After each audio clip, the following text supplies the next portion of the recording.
नमस्कार, स्वागत है आप सभी का और मैं हूं आपके साथ ऋषिका। लंपी को लेकर आखिर इतनी लापरवाही क्यों? सवाल यही है क्योंकि प्रदेश भर में लंपी का कहर अब बढ़ता जा रहा है। आपको कुछ तस्वीरें दिखाते हैं। ये तस्वीरें जोधपुर से सामने आई हैं। ये तस्वीरें शर्मसार करती हैं, इंसानियत को बदनाम करती हैं। ये तस्वीरें देखिए। पहले सड़क पर जहां तक आपकी नजर जाएगी, बीच सड़क यूं ही गायों के शव पड़े हुए आपको नजर आएंगे। पूरे 1 किलोमीटर तक ये तस्वीरें आपको दिखा रहे हैं जहां गायों के शव पड़े हैं। ये तस्वीरें आपको विचलित कर सकती है, लेकिन सच यही है। लंपी से गौवंशों की हो रही मौत के बाद ये तस्वीरें अब आम हैं। नियम कहता है, सरकार के निर्देश हैं गाय की मौत के बाद गहरा गड्ढा खोदकर दफनाने का, लेकिन उसकी तामील कितनी हो रही है, उसकी बानगी ये तस्वीरें हैं जो आई हैं जोधपुर के गंगाना रोड पर स्थित राजीव गांधी कॉलोनी से। यहाँ सड़क पर गायों के शव पड़े हैं, सड़ रहे हैं। बीमारियों को दावत दे के लोग दुर्गंध में जीने को मजबूर हैं, लेकिन प्रशासन है जिसे शायद कुछ दिख नहीं रहा और सियासत तो इस मामले पर हो ही रही है।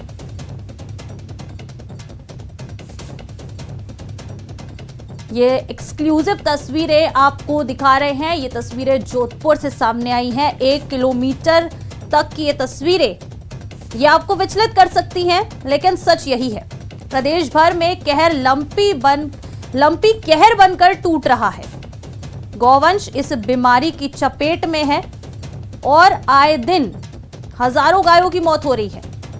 ये तस्वीरें इस बात की तस्दीक करते हैं कि किस तरह से ये जो बीमारी है फैल रही है। सड़क पर अब शव नजर आने लगे हैं। ये एक्सक्लूसिव तस्वीरें आपको दिखा रहे हैं। सरकारी आंकड़ों में भले ही जो गिनती हो मृत गायों की, मृत गौवंशों की, वो कम हो, लेकिन ये जो तस्वीर है ये इस बात का साफ इशारा कर सकती है या करने के लिए काफी है कि किस तरह से ये बीमारी कहर बनकर टूट रही है।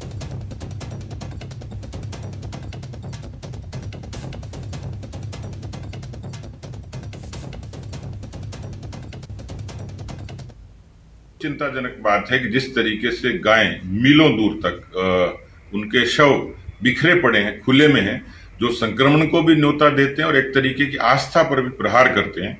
तो मुझे लगता है कि कई जगह सरपंचों ने खुद इनिशिएटिव लिया है, लेकिन सरकार की तरफ से कोई इस समय कोई किसी तरीके का व्यक्तिगत तौर पर सरकार का कोई प्रयास दिखता नहीं है। सरकार खाली वर्चुअली कनेक्ट है या चिट्ठी पत्री लिखती है या उसको राष्ट्रीय आपदा घोषित करने की काम करती है। लेकिन ये बताएं, क्योंकि राजस्थान से कंसर्न है, कम से कम यहाँ के गोवंश को, पशुधन को बचाने के लिए, किसानों को सहूलियत देने के लिए आपका नैतिक कर्तव्य है कि राजस्थान में इस चीज को युद्ध स्तर पर आप लोग एक अच्छी कार्य योजना के साथ करें तो मुझे लगता है बेहतर होगा। खबर लंपी के कहर की ही है। दौसा जिले में लंपी डिसीज का कहर देखने को मिल रहा है। बड़ी संख्या में गौवंश काल का ग्रास बन चुके हैं। सड़क के किनारे हो या फिर झाड़ियों के नीचे हर जगह मृत गौवंश दिखाई दे रहे हैं। ऐसे में बड़ी संख्या में गौवंश की मौत होने के बाद जनता में नाराजगी पैदा होने लगी है। वहीं इस पूरे मामले के बाद खुद जिला कलेक्टर कमर चौधरी ने कहा है कि इसके लिए पशुपालकों और आमजन को आगे आना होगा। और इधर पशुपालन विभाग के चिकित्सकों का कहना है कि जो गाय लंपी से ठीक हो रही हैं, वो भी संक्रमण फैला रही हैं, क्योंकि गाय जब खुले में घूमती है तो मक्खियां और मच्छरों के माध्यम से ये वायरस दूसरे जानवरों में भी फैल रहा है।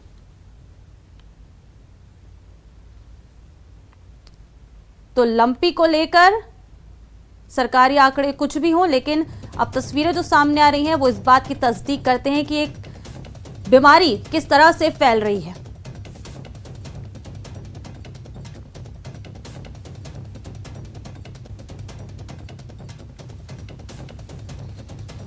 मुख्यतः 10% इसके अंदर मृत्यु दर आ रही है अभी तक रिपोर्ट में, और इसके अंदर मुख्यतः वायरस की बीमारी है, तो कोई स्पेसिफिक इसका ट्रीटमेंट है नहीं। गवर्नमेंट ने कैप्री वायरस जो होती है, गोटपॉक्स जो वैक्सीन है, उसका सुझाव दिया है उन एरियो में जहाँ पर ये बीमारी नहीं फैली है। हमने कुछ क्षेत्रों में ये गोटपॉक्स वैक्सीन लगाई है, जहाँ पर ये वैक्सीन लगाई है वहाँ हमको पॉजिटिव रिजल्ट मिले हैं। उन जानवरों में बीमारी तो मिली है, परंतु इस स्तर पर नहीं मिली कि वो मृत्यु के कदम तक पहुंच सके। देखिए, जैसे आप जानते हैं लंपी वायरस का प्रकोप जिले के बीच में बढ़ता जा रहा है दिन ब दिन। जब तक समाज और किसान साथ में मिलके नहीं आएंगे तो इसको कंट्रोल करना थोड़ा सा मुश्किल है। जो आवारा पशु हैं उनके बीच में भी कई जगह प्रकोप हमें देखने को अब मिल रहा है। जब तक समाज साथ में आएगा, उनको जो आयुर्वेद की दवाइयाँ या आयुर्वेद के जो नुस्खे हैं उनके ऊपर जो उनको खान पान कराना है, उसके बीच में अगर समाज आगे आता है, जैसे बहुत सारे जिलों में अगर आप देखेंगे, जालोर में, बाड़मेर में, बीकानेर में समाज आगे आया है, कई युवा ग्रुप्स आगे आए हैं। उन ग्रुप्स ने हल्दी, अजवैन, इनके लड्डू बना के खिलाए हैं, जो बहुत सार्थक साबित हुए हैं। जालौर की बात करें तो यहां लगातार गौवंश में लंपी संक्रमण फैल रहा है। स्किन रोग गौवंश की दुर्दशा को लेकर सामाजिक संगठन आगे आए हैं। भीनमाल में रेस्क्यू सेंटर खोलकर 4 तहसीलों से सैकड़ों गायों का यहां फ्री इलाज किया जा रहा है। इसके लिए वेटरनरी कॉलेज के स्टूडेंट भी अब अपना सहयोग दे रहे हैं, वो यहां सेवाएं देने के लिए आ रहे हैं। गोपाल कृष्ण गौशाला में रोग ग्रसित गायों का इलाज जारी है।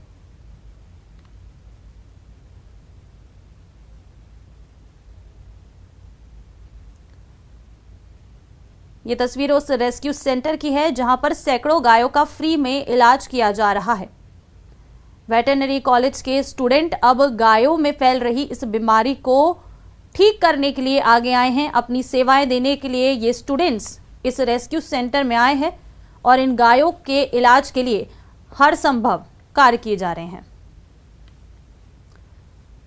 टोंक में लंपी का कहर जारी है। लंपी से हो रही गौवंशों की मौत को लेकर बीजेपी ने कलेक्टर को ज्ञापन सौंपा और पिछले 3 महीनों से गायों पर कहर बरपा रहे लंपी वायरस से अब तक 1 लाख से ज्यादा गायों की मौत को दुखद बताया है। साथ ही 10 लाख से ज्यादा संक्रमित गायों को लेकर जिला प्रशासन की गंभीरता और संवेदनशीलता पर सवाल खड़े किए हैं।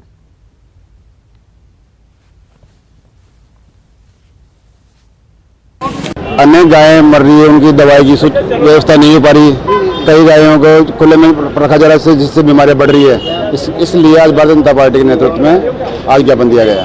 क्या कुछ मांग रखे कि जिला प्रशासन दावे कर रहा है आइसोलेशन वार्ड से लेकर दवाएं टीके उपलब्ध करा ऐसा कुछ भी नहीं है। अभी पूरे जिले के समाचार आ रहे हैं कि चारों तरफ गायें खेत में पड़ी है, इलाज नहीं हो पा रहा, रोग फैलता जा रहा है, प्रशासन कोई सुध नहीं ले रहा।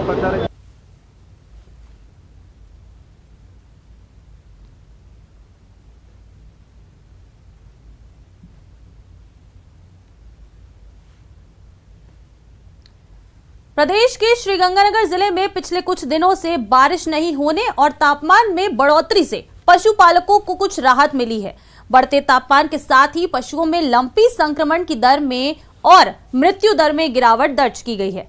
उधर पशुपालन विभाग का मानना है कि अब श्रीगंगानगर के पशुओं में हर्ड इम्यूनिटी विकसित हो चुकी है। साथ ही मौसम में आए परिवर्तन की वजह से लंपी संक्रमण की दर में अप्रत्याशित रूप से गिरावट दर्ज की गई है। श्रीगंगानगर जिले में अब तक 88,810 पशुधन इस बीमारी से संक्रमित हो चुके हैं, जबकि 4,700 से ज्यादा पशुधन की इस वायरस से मौत हो चुकी है। वहीं लगभग 58,000 पशुधन ठीक हो चुके हैं।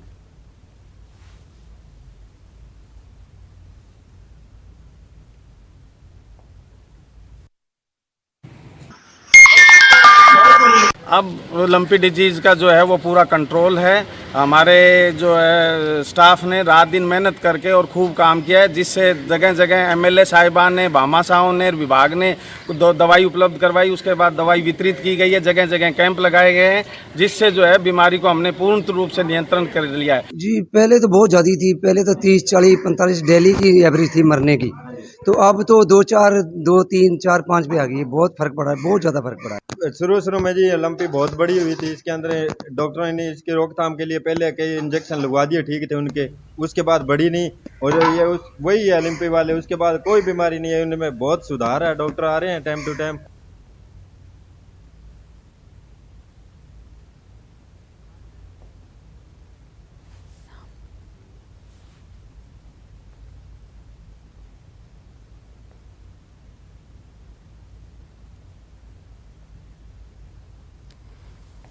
तो तो चलिए ज्यादा जानकारी के लिए बात करेंगे हमारे सहयोगी से, बाड़मेर से जो हमारे साथ जुड़ चुके हैं। प्रेमदान देथा हमारे सहयोगी हैं, उनसे बात करेंगे और उनसे जानेंगे कि आखिर लंपी बीमारी को लेकर क्या कुछ अभी तक का अपडेट है।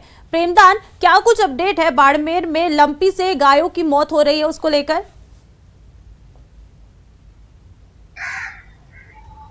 देखिए प्रियंका, सबसे महत्वपूर्ण बात बताना चाहूंगा कि बाड़मेर जिले में सबसे पहले ये लंपी का जो संक्रमण है सामने आया था और इस संक्रमण की वजह से करीब 1 लाख से ज्यादा पशु इससे संक्रमित हुए हैं और इसमें करीब 2800 जो पशु है वह मौत के काल में समझ चुके हैं। जो सरकारी आंकड़ों के अनुसार हम बात कर रहे हैं, जहां पर चिकित्सक या चिकित्सकों की टीम जो पशु चिकित्सक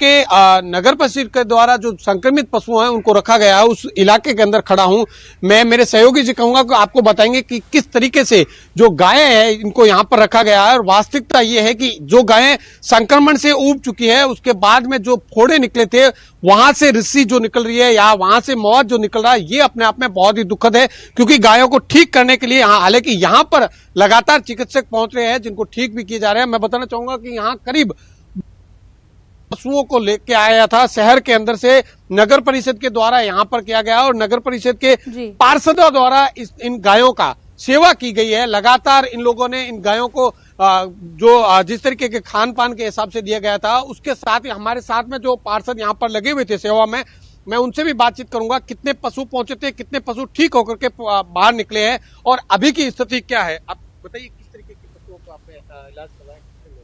यहाँ तकरीबन 200 पशु आ चुके थे और उसमें पशुओं में से मैक्सिमम बीमारी थे पशु थे और उन पशुओं को हम लोगों ने जो यहाँ व्यवस्था दी थी कि हमें ये लगा कि यहाँ पर इनको डाइट प्रॉपर एक जो रिच डाइट मिलनी चाहिए जिससे कि इनकी इम्यूनिटी बढ़े, वो हमने यहाँ पर किया। इनको दलिया बना के दिया जिसके अंदर हमने डॉक्टर की सलाह ली थी, आंवला, हल्दी, गुड़, बाजरा इस प्रकार का डाल के इनको बना के, एलोवेरा डाल के और इनको खिलाया था। इससे हमें लगा कि पशुधन रिकवरी बड़ी फास्ट हुई और इन लोगों ने उसको खाया, क्योंकि समाचार ये तक भी आया कि इनको ये जो सूखा घास खाने में इनको बड़ी प्रॉब्लम होती थी। तब हमने लगातार इनको ये एनर्जी बूस्ट के तौर पे इनको ये डाइट दी जिससे हमें लगा कि इनकी रिकवरी फास्ट हुई। और जो मैं एक बात बताना चाहूँगा कि यहाँ जो डेथ का रेशियो है वो बहुत मिनिमम रहा था। यहाँ बड़ी मुश्किल से 10 से 15 गाय मरी है क्योंकि यहाँ स्वस्थ गाय एक भी नहीं थी, बीमार गाय थी और मरी बहुत 10-15 गाय। और इसमें 2-3 संस्थाएं और भी काम कर रही थी। एक युवा थे सूरत के, उन लोगों ने यहाँ धुआं किया था जिनके क्या इनके जो जुकाम की प्रॉब्लम थी वो सॉर्ट आउट हुई। और दूसरा, जैसे ही मौसम क्लियर हुआ उसमें रिकवरी फास्ट हुई। मेडिकल टीम ने भी लगातार यहाँ पर इंजेक्शन दिए, मेडिसिन दी, ओरल इंजेक्शन दिया, ओरल मेडिसिन भी दी जिससे इनकी रिकवरी हुई। तो हमारे साथ में सिकंदर के है जो कि पार्षद है, वो भी यहाँ लगातार रहे हैं। इन्होंने भी गायों की सेवा की यहाँ लगातार। और किस तरीके की सेवा है, अभी क्या दिक्कतें आप लोगों को सामने आ रही है? अभी तो हमें कोई दिक्कत है नहीं और हमने ये 22 तारीख को चालू किया था और सुबह शाम हम इनको दलिया बना के दे रहे हैं, उससे अच्छी रिकवरी है। और अभी जो शहर के अंदर बिल्कुल कम है और शहर के अंदर जो भी नगर परिषद को हम सूचित कर देते हैं कि उस जगह ये बीमार गाय है, वहाँ यहाँ लेके आ जाते हैं। अब समस्या तो कुछ नहीं है और मेडिकल टीम भी आ रही है, सब आ रहा है और दलिया हम सुबह शाम बना के दे रहे हैं, उसके अंदर 6-7 आइटम डाल के दे रहे हैं, उससे अच्छी रिकवरी है और बाकी कोई तरह की दिक्कत है नहीं। ये बताइए, जो घाव गाय के अंदर बन रहे हैं उन घाव को ठीक करने के लिए क्या और कितना घाव है, किस तरीके की पीड़ा गाय झेल रही है? घाव तो बड़े है, ये घाव वाली बड़ी समस्या है। इनके लिए क्या कि सुबह शाम टीम आती है और इसके जो ट्यूब है और एक दवाई है और एक स्प्रे भी होता है। फिर भी यहाँ क्या है कि थोड़ी कर्मचारियों की कमी की वजह से हाडे वगैरह बहुत ज्यादा है, तो वो क्या है उनको थोड़ा घाव ठीक होने में प्रॉब्लम कर रहे हैं। देखिए, इनका कहना है कि कौओं से जो घाव है वहां पर गाय को बहुत दिक्कत होती है। ये जो घाव, क्योंकि संक्रमण बाड़मेर में सबसे पहले आया तो ज्यादातर गायें जो थी वो संक्रमित हो चुकी है। जो पशुपालन विभाग का आंकड़ा वो करीब 1 लाख से ऊपर जो गायें हैं वो संक्रमित हो चुकी है। करीब 75,000 गायें पशुपालन के अनुसार ठीक हो चुकी है, लेकिन संक्रमण था वो लगभग सभी गायों में फैल गया और उसके बाद में जो ये मवाद बन गई है, फोड़े फूट करके अब जो घाव बन चुके हैं वह घाव ठीक नहीं हो पा रहे हैं। पशुपालकों को भी इसके ऊपर ध्यान देना चाहिए और सरकार को भी इसके ऊपर ध्यान देना चाहिए ताकि इन घावों के ऊपर प्रॉपर दवाई हो, ट्रीटमेंट हो, ताकि इन गायों को बहुत ज्यादा दिक्कत नहीं हो। क्योंकि हमने यहाँ पर आके देखा है कि गायों में चलने की स्थिति नहीं है, कई गायों के अंदर खून रिस रहा है। ऐसी स्थितियां यहाँ पर है जहां लगातार डॉक्टर आ रहे हैं, तो आप समझ सकते हैं आवारा पशु जहां पर खड़े हैं उनके साथ में किस तरीके की स्थिति है और किस पीड़ा को वो लोग झेल रहे हैं। हालांकि पशुपालक जरूर कोशिश करते हैं, लेकिन पशुपालन विभाग की टीम के द्वारा यह गाइडलाइन जारी करनी चाहिए, किस तरीके की दवाई दी जानी चाहिए, किस तरीके से उनको नहलाया जाना चाहिए, उस घाव को साफ किया जाना चाहिए। इन सब की कमी कहीं न कहीं बाड़मेर जिले के अंदर देखी जा रही है, क्योंकि संक्रमण फैल चुका है। यहां सबसे पहले आ गया था, 2 महीने से ऊपर यहां पर हो गया, तो लगभग सारे पशु संक्रमित है। आज भी गोवंश मौत के काल में समा रहा है, लेकिन सबसे बड़ी अभी समस्या जो आ रही है वह घाव की आ रही है, और उसको घाव को ठीक करने के लिए क्या बेहतर इलाज हो सकता है उसकी आ रही है। जी प्रियंका। जी प्रेमनंद, सवाल ये है कि जब बाड़मेर में सबसे पहले संक्रमण आया और हजारों जो पशुधन है वो इसकी चपेट में आए, तो सवाल ये है कि क्या जो वैक्सीनेशन चालू किया गया था, वैक्सीनेशन अभियान चलाया गया था, क्या उससे गायों को कुछ फायदा नहीं मिल रहा है कि लोगों को अब जो देसी इलाज हैं, जैसा कि आप बता रहे हैं कि एलोवेरा और तमाम तरह की जो देसी चीजें हैं उनसे बनाकर अब जो दवाएं हैं गायों को दी जा रही हैं, तो क्या वैक्सीनेशन से कोई फायदा नहीं हुआ था इन गायों को? देखिए, मैं आपको बताना चाहूंगा कि न्यूज 18 ने इस खबर को सबसे पहले इसकी जो प्राथमिकता थी उसको दिखाया गया, सरकार तक जगाने की कोशिश की गई, लेकिन 15 दिन तक सरकार हाथ पर हाथ धर के बैठी रही, जिसकी वजह से ये जो संक्रमण था ये बहुत ज्यादा फैल चुका था। और सबसे बड़ी बात, चिकित्सकों का मानना यह है कि संक्रमित होने के 10 किलोमीटर के दायरे में अगर कहीं पर भी वैक्सीनेशन होता है तो वहां से गाय को तकलीफ होती है, क्योंकि वह कहीं न कहीं वायरस की चपेट में आता है और वो उसके लिए खतरनाक साबित हो सकता है। हालांकि मैं आपको बताना चाहूंगा कि बाड़मेर के अंदर अज्ञानता के कारण कई ऐसे इंजेक्शन लगाए गए जिसकी वजह से गोवंश मौत के काल में समा गई। अपने आप में पशुधन जो पशुपालक है उनके पास जानकारी नहीं पहुंच पाएगी, क्योंकि विभाग के द्वारा किसी तरीके की गाइडलाइन नहीं जारी की गई। जो 15 दिन, क्योंकि पहले दिन से बाड़मेर में जिस तरीके का ये संक्रमण फैला था, उसके बाद में न्यूज 18 ने लगातार सरकार तक बात पहुंचाई, आम जन तक बात पहुंचाई, लेकिन अगर सरकार पहले दिन से इसको गंभीरता से लेती और अगर गाइडलाइन जारी होती तो संभवतः बाड़मेर जिले और जैसलमेर जिले और जालोर से इस पे रोक लगाई जा सकती थी, लेकिन उसको ध्यान में नहीं रखा गया, उसको गंभीरता से नहीं लिया गया। यही वजह है कि आज की तारीख में राजस्थान के सभी जिलों के अंदर ये संक्रमण है और गोवंश है वो हजारों की तादाद में, मैं बाड़मेर जिले की बात करूं तो हजारों की तादाद में बाड़मेर में हुई, और हर जिले के अंदर इस तरीके के आंकड़े देखने को सामने आ रहा है। इसका एकमात्र कारण है, जो सबसे बड़ी जो कमजोरी है वह पशुपालन विभाग की, जिसने इसको गंभीरता से नहीं लिया। उसके बाद में सरकार ने इसे गंभीरता से अगर नहीं लिया होता तो बहुत ज्यादा ये दिक्कतें आई, सरकार को गंभीरता से लेना चाहिए था, लेकिन 15 दिन बाद में सरकार जगी, जिसकी वजह से ये स्थितियां जो प्रदेश भर के अंदर भयावह की बनी है। जी प्रियंका। जी प्रेमदान, जैसा कि आपने बताया कि बाड़मेर में सबसे ज्यादा जो है पशु संक्रमित हुए और सबसे पहले जो संक्रमण था वहीं पहुंचा था। सरकारी आंकड़ों में कहीं ना कहीं जो है फिरबदल किया ही जा रहा है, गड़बड़ झाला है, पूरी तरह से आंकड़ों को छुपाया जा रहा है। तो हाल फिलहाल में बाड़मेर में क्या कुछ स्थिति है, कितनी गाय जो है संक्रमण में अभी भी उसकी चपेट में है, कितनी मुक्त हो चुकी है, क्या कुछ इस बारे में पूरी जानकारी है? देखिए, मैं आपको बताना चाहूंगा कि करीब 1,03,000 से अधिक जो गाय है वह गाय संक्रमित है। पशुपालन विभाग के आंकड़ों की मैं आपको बात कर रहा हूं। साथ ही करीब 75 से 76 हजार जो गोवंश है वह इस बीमारी से रिकवर हो चुकी है, पशुधन विभाग की बात करें तो, और करीब 2800 गोवंश है जो जिनकी मौत हो चुकी है। लेकिन हमारी जो पशुपालन विभाग के अधिकारियों से बात हुई, उनका साफ तौर से कहना है कि हमने उसी गाय को मृत माना है जिसके पास में पशुधन विभाग का चिकित्सक या चिकित्सकों की टीम पहुंची है, उसका इलाज किया और उसने दम तोड़ा है या वो मौत के काल में समाई है, उसको आंकड़ों को लिया है। तो आप ये मान सकते हैं कि हम इस चीज को बता रहे हैं कि महीना भर बाद में, एक महीने के बाद में, बहुत शुक्रिया आपका ये सारी तस्वीरें और जानकारी हमारे साथ और हमारे दर्शकों के साथ साझा करने के लिए, बहुत शुक्रिया आपका।